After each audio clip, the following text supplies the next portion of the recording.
सोनावाल जी, आप tribal community के शायद पहले चीफ मिनिस्टर होंगे असम में जिन्होंने पूरा अपना स्टिंट पूरा किया पिछले 5 साल का।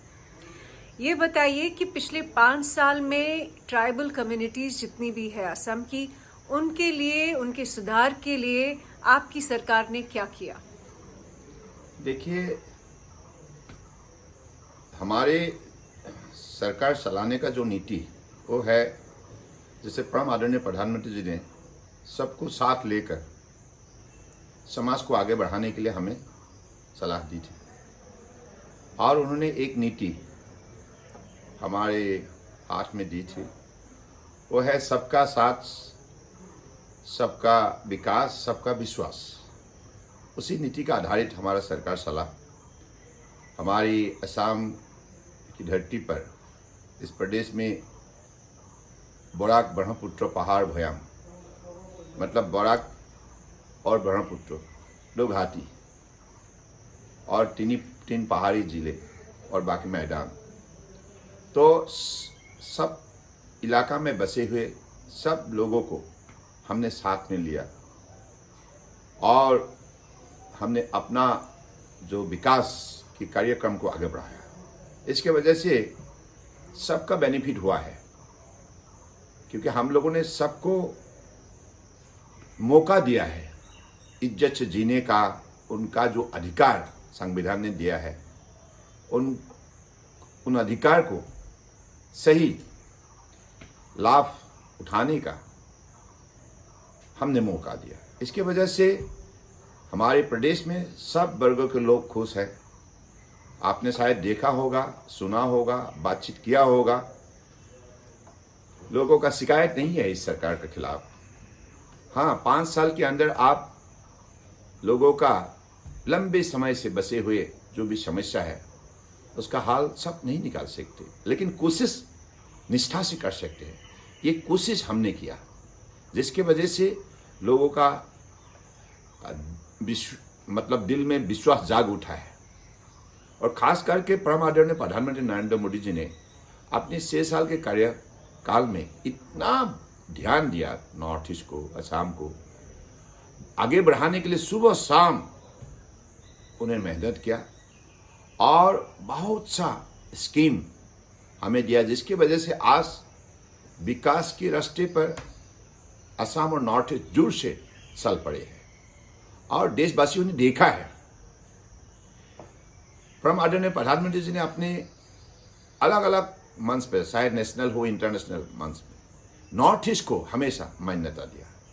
नॉर्थ ईस्ट का पहचान उन्होंने खड़ा किया और नॉर्थ ईस्ट का जो संपदा, संभावना और शक्ति के सिलसिले में दुनिया को जानकारी दिया। तो इतना तक जो ध्यान उन्होंने रखा, उन्होंने दिया, इसके वजह से नॉर्थ ईस्ट जाग उठा है। सबको लगने लगा है कि अब हम पीछे नहीं रहेंगे, अब हम आगे चलेंगे और हम भी विकास के रास्ते पर बाकी स्टेट से कम्पीट कर सकते हैं। ऐसे उनके आत्मविश्वास जाग उठा है। मुझे लगता है कि यही सबसे बड़ी देखने की चीज़ है और चर्चा की विषय है। तो इसलिए मुझे लगता है कि आज जो नॉर्थ ईस्ट का, असम का आपने जो चेहरा देखा, ये कांग्रेस ने कितना साल तक राज किया, 55 साल तक राज किया। दिल्ली और दिसपुर का सरकार उन्होंने संभाला, लेकिन कांग्रेस का कोई नीति थे नहीं, नियत थे नहीं और कोई नेता थे नहीं जो नॉर्थ ईस्ट को पहचान सके, नॉर्थ ईस्टर्नर को दिल का दर्द को समझ सके। लेकिन इसके बदले मोदी जी ने कम समय के अंदर नॉर्थ ईस्ट को जितना मान्यता दिया और राष्ट्रीय कार्यक्रम में नॉर्थ ईस्ट को प्रायोरिटी में रखा, तो इसलिए सब नॉर्थ ईस्टर्नर का मन में ये भावना जाग उठा है कि मोदी जी हकीकत में नॉर्थ ईस्ट को आगे बढ़ाना चाहता है। मैंने ट्राइबल्स के बारे में इसलिए आपसे पूछा क्योंकि देखिए, पूरे देश में इंडिजिनस कम्युनिटीज़ जो है उनकी प्रिजर्वेशन की हम हमेशा बात करते हैं, हमारे संविधान में उनकी प्रिजर्वेशन की बात है और हमको ये भी मालूम है कि शेड्यूल्ड ट्राइब्स जो है काफ़ी बैकवर्ड है हिस्टोरिकली, और उनके लिए बहुत कम काम हुआ है। इसलिए मैं आपसे ये पूछूंगी कि किन किन सेक्टर्स में और किस तरह से इंडिजिनस कम्युनिटीज़ के लिए काम हुआ है असम में। ये देखिए, हमारे जो भी ट्राइबल इलाका है, जहाँ ट्राइबल बचे हुए हैं सदियों से, उनकी इंफ्रास्ट्रक्चर डेवलप करने के सिलसिले में हमने कदम उठाया। Communication, connectivity, educational institution, skill development और महिलाओं की इनकम जनरेशन के सिलसिले में सेल्फ हेल्प ग्रुप, किसान को उजागर करने के लिए, सहयोग करने के लिए केंद्रीय सरकार का स्कीम, राज्य सरकार का स्कीम हमने लागू किया। और ढेर सारे इलाका में हमारे कृषि क्षेत्र में जो युवा उभर के आए हैं, जिन्होंने कदम रखा है, मेहनत किया है, उनको भी हमने प्रतिष्ठा देने का काम किया है। तो कुल मिला के अब ट्राइबल इलाका में भी लोगों का मन में अभी आत्मविश्वास जाग उठा है और वो भी कंपटीशन में आने लग गया है। अभी पीछे नहीं रहा, क्योंकि हमने हमारी प्रदेश में कुल मिलाकर 37 जिले हैं। सबको, tribal, non tribal, other backward community, चाय बागान की हो या अदर लाइक हमारे शेड्यूल कास्ट हो, सभी वर्गों को हमने आगे बढ़ाने का काम किया है। और इसलिए हमारी जो लिए हुए कदम से उनको लाभ मिला है। तो इसकी वजह से सारा स्टेट में आप अगर बातचीत करें, क्योंकि मैं तो ज़्यादा ही बोलूँगा, चीफ मिनिस्टर होने के नाते अपने सरकार का गुणगान तो करूँगा ही सही, लेकिन आम जनता का पास सही खबर होता है, सही इंफॉर्मेशन होता है, और सरकार ने लिए हुए कदम से उनको क्या लाभ मिला है या नहीं, इन बातों का सही अगर जवाब कोई देंगे, जनता देंगे। तो इसलिए, लेकिन हमारा काम यही था कि सबको हम आगे ले आए और सबको मौका दे, क्योंकि कांग्रेस ने लोगों को मौका दिया नहीं था। उन्होंने लोगों का समस्या को ध्यान ही नहीं दिया था। ध्यान देना होगा और सबको आदर स्नेह करना होगा, सबको साथ लेना होगा, सबको इज्जत से जीने का मौका देना होगा। उनकी अधिकार जो है, संविधान ने दिए हुए अधिकार को कम से कम वो तो हासिल करे। आपके पॉलिटिकल करियर का एक सबसे बड़ा जो प्रोमिनेंट पॉइंट था वो ये था जब सुप्रीम कोर्ट ने IMDT एक्ट को कैंसिल कर दिया। हाँ। तो ये मुझे बताइए कि IMDT का वो जो एक मूवमेंट चला था, और आपने जो जिन मुद्दों पे बात की पिछले 5 साल में, NRC और अभी हाल में जो CAA पे जो बातें हुई, इस इलेक्शन में उन सब चीज़ों के बारे में क्या बात हो रही है? क्या आप CAA के बारे में बात कर रहे हैं? क्या आप NRC के बारे में बात कर रहे हैं? नहीं, ये तो असम के अंदर सब चाहते हैं कि NRC इरोड़ फ्री हो। ऐसा NRC बने जहां कोई भी घुसपैठिया का नाम ना हो, सिर्फ हिंदुस्तानियों का, बोनाफाइड इंडियन सिटीजन का नाम से NRC बने। ऐसे लोगों का अपेक्षा है, लेकिन जो बनाया गया है इसे लोगों का काफ़ी शिकायत है। फैक्चुअली लोगों ने शिकायत डाला है कि वर्तमान जो NRC अपडेटेड किया गया है और फाइनल पब्लिकेशन गया है, उसी पब्लिकेशन डॉक्यूमेंट में बहुत सस्पेक्टेड का नाम भी आ गया है। इसलिए हमारी राज्य सरकार की तरफ से हमने सुप्रीम कोर्ट में अपना एफिडेविट दाखिल किया है। एफिडेविट में हमने यही प्रे किया है कि हमें इजाज़त दिया जाए बांग्लादेश बॉर्डर में जो भी हमारा ज़िले है असम के, उस ज़िले में 20% रीवेरिफिकेशन का इजाज़त दिया जाए और बाकी ज़िले में 10% रीवेरिफिकेशन का इजाज़त दिया जाए, ताकि हम NRC को सही हम प्रस्तुत कर सकें, जहां किसी का कोई शिकायत नहीं रहेंगे। बात एक, क्योंकि NRC का मतलब है national register of Indian citizen, यानी कि उसमें स्पष्ट है इंडियन सिटीजन का ही नाम एनआरसी में रहना चाहिए, विदेशी घुसपैठिया का नहीं। तो इसलिए इन विषय को स्पष्ट करने के लिए अगले दिनों में हमारा यही लक्ष्य है कि हम फिर से सरकार जनता की सहयोग से बनाएंगे और एनआरसी को उसी हिसाब से हम जनता को उपहार देंगे। ये बताइए कि देखिए कई सारे ऑपोजिशन पार्टीज आज की डेट में असम में ये कह रही है कि आपने CAA लाके असम का जो कंपोजिट कल्चर है, यहाँ पे काफ़ी डिवर्सिटी है, काफ़ी एथनिसिटीज़ है, काफ़ी कम्युनिटीज़ है और हमेशा से पीसफुल हार्मनी में रहती आ रही है, लेकिन CAA लाने की वजह से जो कि सरकार दिल्ली सरकार में नरेंद्र मोदी गवर्नमेंट ने लाया उसकी वजह से यहाँ पे एक कम्युनल प्रॉब्लम बन चुका है, एक कम्युनल पोलराइजेशन हो चुका है सोसाइटी का। क्या आप उससे एग्री करते हैं? नहीं, ये कांग्रेस ने कोशिश कर रहा है कम्युनल डिस्टरबेंस करने के लिए। हाँ?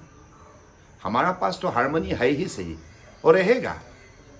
बीजेपी ने सबको साथ लिया है। कांग्रेस हमेशा डिवाइड एंड रूल, उनकी मूल पॉलिसी है ना, समाज को टुकड़ा करना, समाज में भेदभावना पैदा करना। क्योंकि कांग्रेस के कार्यकाल में इतनी कॉन्फ्लिक्ट हुआ था जिसके वजह से आम लोगों को अपने जीवन देना पड़ता था। हमारे कार्यकाल में एक भी व्यक्ति का जीवन नुकसान नहीं हुआ है। बराक, ब्रह्मपुत्र, पहाड़, भोयाम जितना भी कम्युनिटी बसा हुआ है, असमिया, मारवाड़ी, बिहारी, बंगाली, पंजाबी, नेपाली और जितना भी हमारे अलग अलग संप्रदाय के लोग हैं, ट्राइबल है, ST है, SC है, अदर बैकवर्ड कम्युनिटी है, सब एक साथ जुड़ गया है अभी। इसलिए असम में शांति है। आपने देखा है 5 साल के अंदर लोगों ने क्या क्या नहीं बोला था। कांग्रेस तो ऐसे ही बोलते रहते हैं क्योंकि वो विफल हो गए। असम में बचे हुए लोगों का बीच में सद्भावना डेवलप करने के सिलसिले में, लोगों को एकत्रित करने में कांग्रेस विफल हो गया। वो तो सिर्फ अपने सत्ता संभालने के लिए कोशिश में लगे हुए हैं। कभी भी समाज को ध्यान से नहीं लिया, समाज को जोड़ने का काम नहीं किया। लेकिन माननीय प्रधानमंत्री जी ने समाज को जोड़ने का काम किया है, देश को मजबूत किया है। उसी नीति के आधारित हमने असम में पिछले 5 साल सरकार चलाए और सफल हुए। अब सबका मन में सद्भावना है। अब दूर दूर नहीं रहा। कांग्रेस कोशिश जारी है, उनका तो साजिश है कि समाज को टुकड़ा करे, समाज को कमजोर करे। इसलिए तो 55 साल रहते हुए भी कुछ दिखा नहीं पाया। लेकिन हम 5 साल के अंदर समाज में जो सद्भावना हमने डेवलप किया है, इसकी वजह से आज समाज मजबूत है। और माननीय प्रधानमंत्री जी का जो भी आह्वान है, अपील है, आत्मनिर्भर भारत निर्माण करने के लिए, आत्मनिर्भर असम बनाने के सिलसिले में सब लोगों ने अब मन बना लिया है। तो हमारे वर्क कल्चर भी दिनों दिन बढ़ रहा है।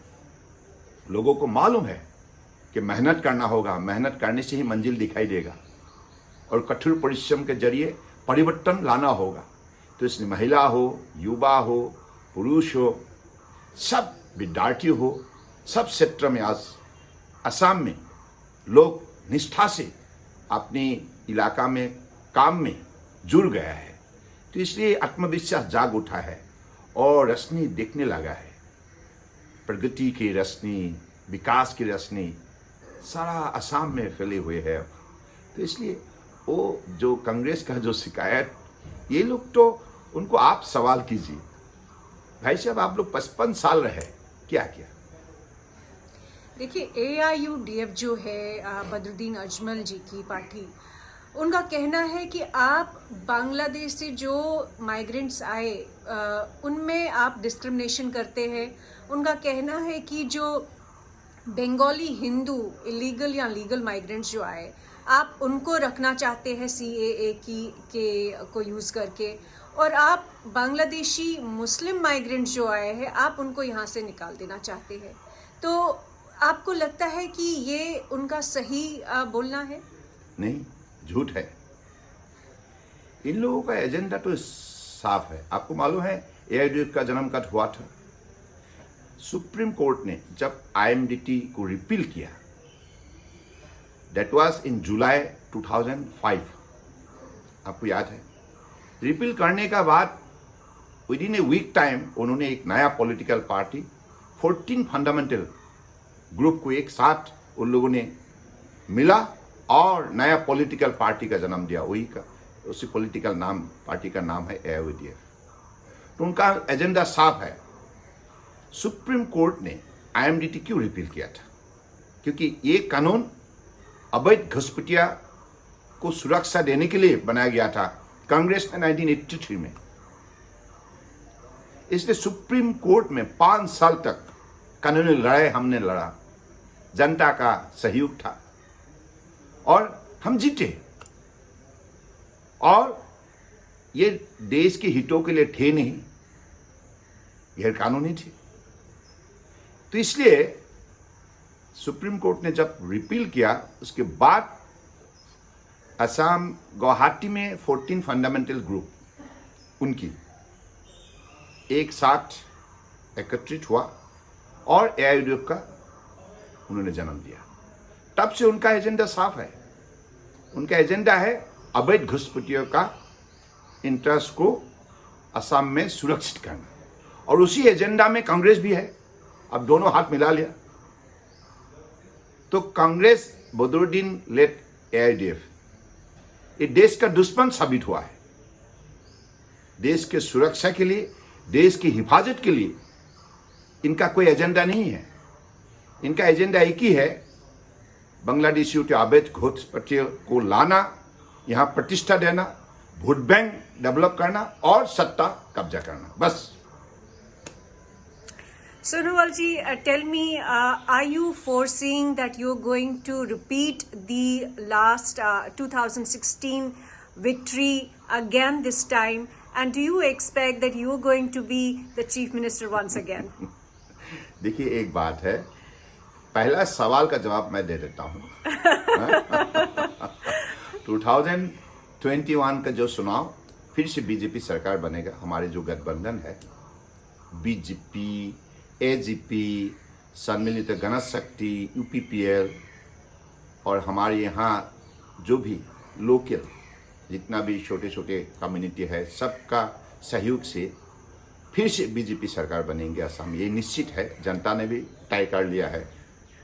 और बाकी दूसरी सवाल जो है, ये सवाल आप हमारे राष्ट्रीय समिति को, मतलब आप इस सवाल कीजिए, क्योंकि हमारे पार्लियामेंट बोर्ड ही दूसरी सवाल का जवाब दे सकते हैं, मैं नहीं। मैं तो अभी लगे हुए हूँ, जनता का आशीर्वाद मिल जाए, फिर से बीजेपी सरकार बन जाए, बस इतना ही बात है। Thank you.